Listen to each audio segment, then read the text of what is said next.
name's Barry and I am the director of MerseyCycle CIC. We recycle bikes basically.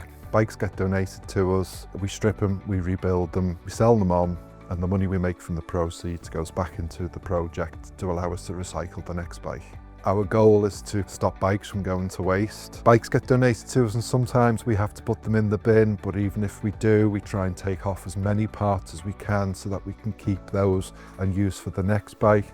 But if we can use the complete bike, then we will recycle it. People can come along and buy a bike or they can donate a bike, and then when we are actually running courses, which we advertise on our website, people can book on the courses and come along and learn more about their bike themselves. We've run a number of workshops where we've taught people how to maintain their bikes or use their bikes and their gears or repair punctures, all with the key goal of recycling bikes. So if your bike needs a repair, you can bring it to the MerseyCycle workshop, bring it in on the days that we are open, we will book it in and we will service or repair your bike.